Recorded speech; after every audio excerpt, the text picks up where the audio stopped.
Hey Nathan, I have a confession to make. I have been watching the Housewives reality show. Why? Because my wife watches it, and you start watching it for 5 minutes, and next thing you know, there's a cat fight, and you're hooked in. And this vehicle, Nathan, watch out, coming down. Range Rover Sport HSE is the car that all of them seem to drive. What a waste. So, dude, I don't think they ever take it off-road. Well, that's what we got to do. We got to take it off-road. We got to take it off-road because you aspiring housewives, if you ever want to go into the deep Colorado woods, you have to know that this car can do it. Coming up next On the Fast Lane Car.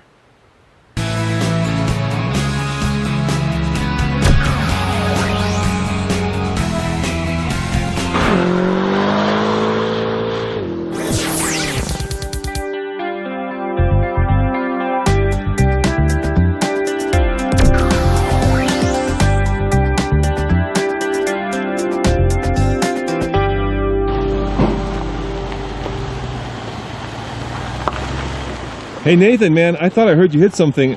I think this has terrain management and air suspension, and you're about to get into the, well, on video it doesn't look that dramatic, but it's pretty dramatic. So, jack her up, yeah. Yeah, absolutely. Bring her up to her tippy toes, man. Up we go. Oh, I hear it going.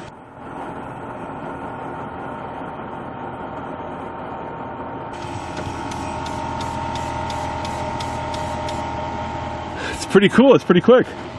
Not bad. Not bad. All right. I bet you're up to, what, 9-10 inches? Oh, I'd say. I'm talking about the air suspension. Oh, that. Yeah. Yeah, something like that. All right. Take it on up, man. Let's see how the Range Rover does.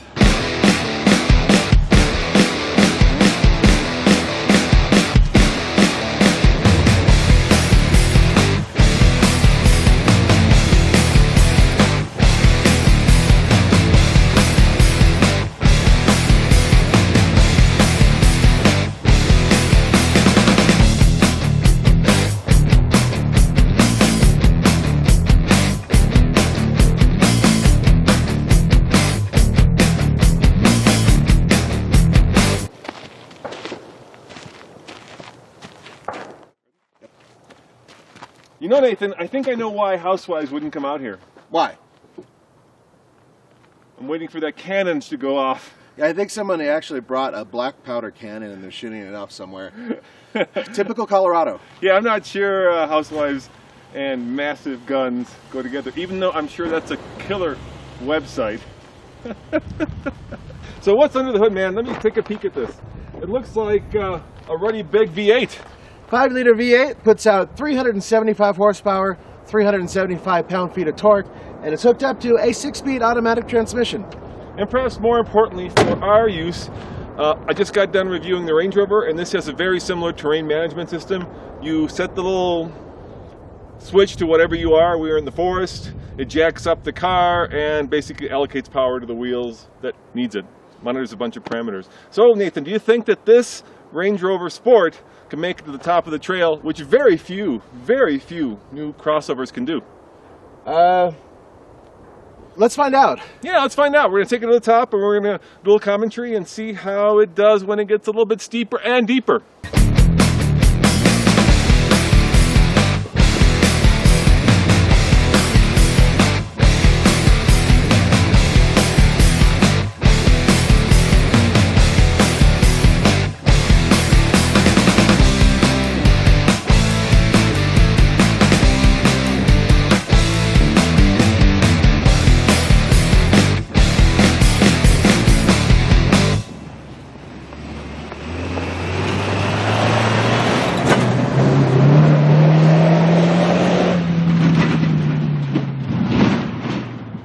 Now that is old school, Nathan. That dude is nuts. He comes here all the time.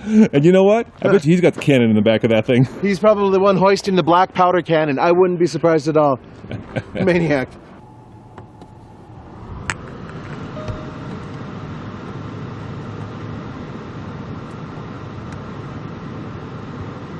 I believe that is the right setting. Looks like forest No, that's a cactus. I think that is the right setting. Forest and dirt. We are ready to rock. All right, Nathan, I am driving this time. Enjoy. It's easy in this thing. And you know why? I have a love-hate relationship with this car. I mean, I love the look of the thing. I love the interior. I love the command driving position.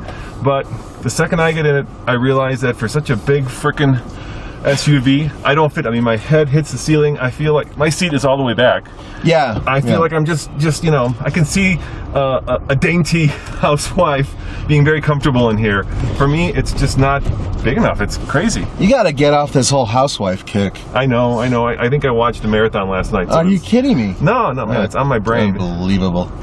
Yeah, so I guess you guys are wondering what it's like off-road, and like any good and proper off-road vehicle, it's effortless, really. It's got tons of ground clearance. It has tons of torque, which is what you want, and the air suspension gives it a very controlled and firm but solid ride. You know, it seems happy out here, and that's pretty amazing considering, once again, that it has 20-inch wheels, which are about as far from the off-road spec of a tire and wheel combo that you'd really want.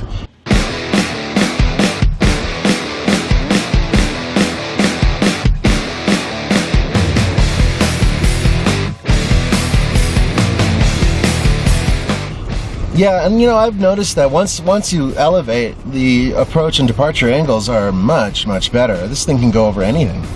Yeah, you know, it's really cool that Land Rover has still kept the ability for this to go into some wild terrain. You know, they invented this kind of posh crossover SUV segment with the original Range Rover, then this, and now of course the Evoque and the LR4. All right, so as much as I have a love-hate relationship with this Range Rover, I think Nathan has a love relationship, because as I recall, your last car was indeed a Land Rover, wasn't it, Nathan? Yeah, I loved it too. It was a Land Rover Discovery from 1996, and it had a manual transmission. They're pretty hard to find in the States.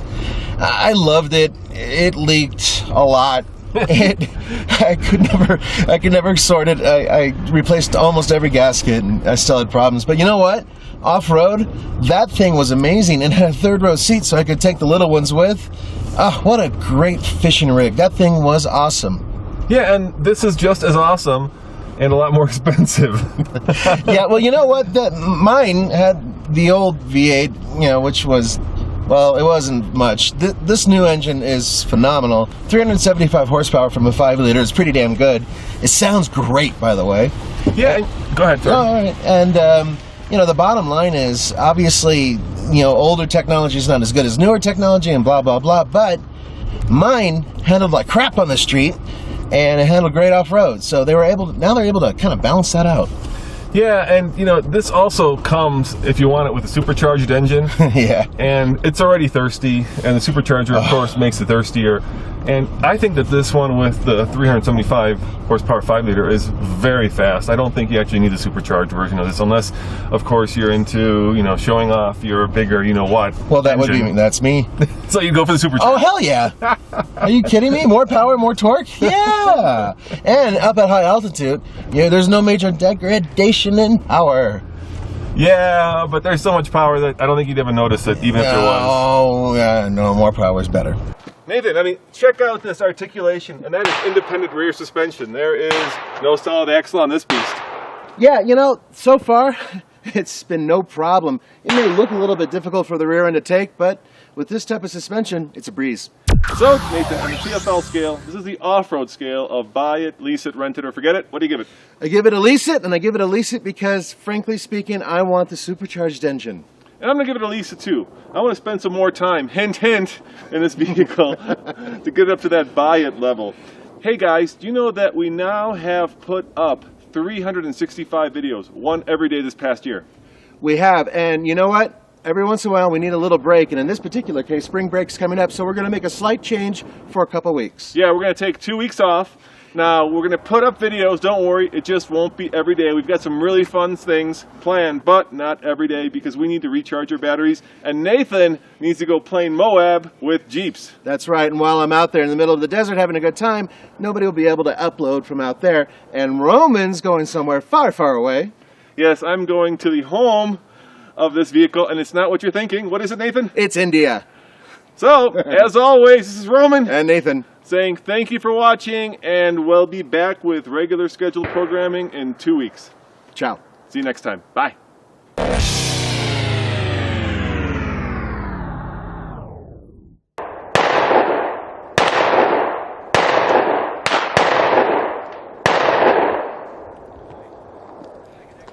Nathan, I had this feeling that we should be reviewing guns up here and not cars. I have a feeling we should be wearing Kevlar. I agree, man. Let's get the hell out of here. It's time to go.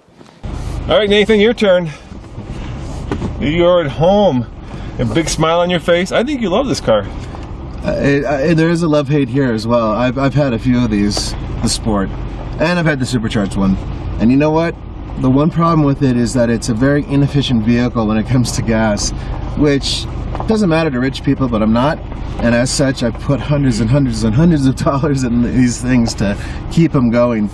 I'm really glad that Rover is adopting more aluminum, more lightweight alloys and what have you, because if this thing were, 700-800 pounds lighter, oh my God, it would be the near ideal vehicle. But I still have the same problem that Roman does. My headroom, it's okay right now, but when I get out of the vehicle, I slap my head against this thing all the time. For some reason, despite its size, it's actually kind of tight inside. Yeah, it's got that quintessential American feature where it's smaller on the inside than on the outside. And, you know, the gorilla in the room, of course, Nathan, is reliability, right? Yeah. But honestly, guys, we get these vehicles a week. We don't have them for a year, so it would be unfair and just wrong for us to talk about that because obviously we don't have long enough to evaluate that. You're absolutely right. And under the circumstances, look, I know that they're doing better with certain, magazines and what have you. But the reality is that even if we did have it for a year, that still wouldn't be enough time with just one vehicle to ascertain whether or not it's completely reliable. So if you're listening, Land Rover, we would love to get a long-term, any Rover. Yeah. Hey, range, land, sea, if there's such a thing, to evaluate for a year so that we could, give our honest opinions, which is what we pride ourselves on. Absolutely.